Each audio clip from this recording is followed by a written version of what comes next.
So guys, Bible verses po ulit. Number 3. So, added lang po to guys, added lang. 6 truth prophecies from the love letter of our Creator. Number 1, ang pagbabalik, ang ultimate na pagbabalik ng ating Lord Jesus sa pamamagitan po ng rapture.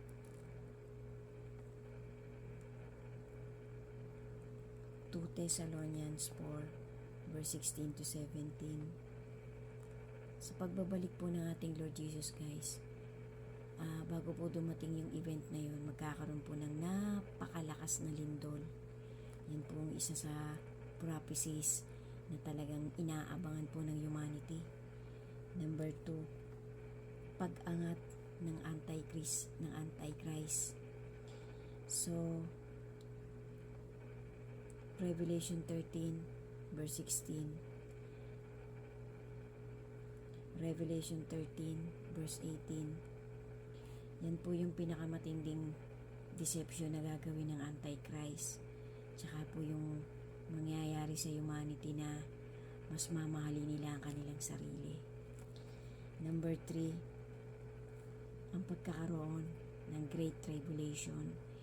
Matthew 24, dire-diretso po, patuloy. Daniel 9 verse 27.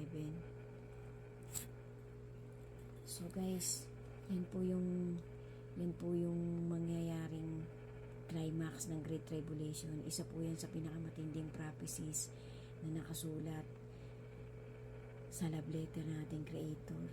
So, malapit na rin po yung mangyari. Pagkatapos po ng rapture, susunod po dyan yung 1,000 years na paghahari ng ating Lord Jesus, and then climax of Great Tribulation. So number 4 po, yung pagkakasunod-sunod ng the wrath of our Creator. Yan na po yung parang mangyayari na po yung matinding sunod-sunod na pagbubuhos ng mangkok ng kagalitan na ating Creator. So, apan nangyayari po yan, hindi na po magiging kalugod-lugod ang anumang offer. Kasi nga po, on the process na po yung tribulation. So, yan po yung isa sa matitinding prophecies na inaabangan talaga, na unti-unti na pong nagkakatotoo sa humanity during the last generation of humanity. So, number 5, yung pakikipaglaban po ng lahat ng matatalino at mga leaders sa sovereignty gagawin ng ating Lord Jesus. Revelation 19 po yan, verse 21. Pero ang mangyayari nga po, unmatched.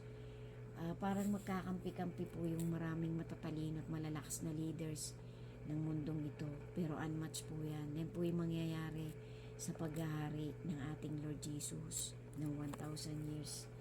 So number 6 po, ito na po yung pinaka-final, ang pagbubukas ng 2 libro. Yun nga pong Book of Life and Book of the Dead.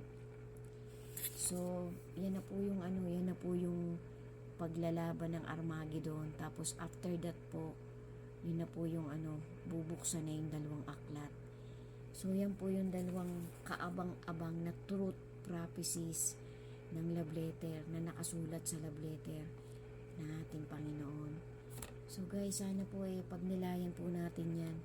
Isulat ko na lang po dito sa bagong Bible verses ko ang mga content na makikita natin itong mga pangyayari na to. Sana po pagtibayin pa natin bawat araw, bawat dilat ng ating mga mata.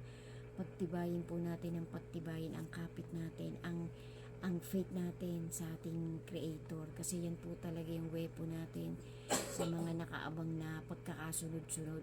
Kasi bago po talaga mangyari yung rapture, marami po munang mga palatandaan, kasi apan pagbaba po ng ating Lord Jesus, sa pag-agaw pong gagawin niya ng ating Creator, sa pagsalubong pong gagawin ng mga chosen people sa ating Lord Jesus, marami pa pong sunod-sunod na mga kakaibang mangyayari, kasi part po yun ng rapture. So guys, sana po mag-ipon pa po tayo, magkalap pa po tayo, maglikom pa po tayo ng mga event na talagang nakaabang dito sa paparating na rapture, sa paparating na snatching ng ating Lord Jesus. Maging prepared po tayo. Be alert, be prepared, be vigilant. Thank you po. May kasunod pa po. God bless us all po. To God be the glory po. And mag-ingat po tayo. Lagi po tayong mag-pray ng mag-pray. Maraming salamat po sa inyo na magtatapos ng bawat part ng bagong content ko na to. Number 3 na po to. Thank you po and God bless us all. To God be the glory po ulit. Amen.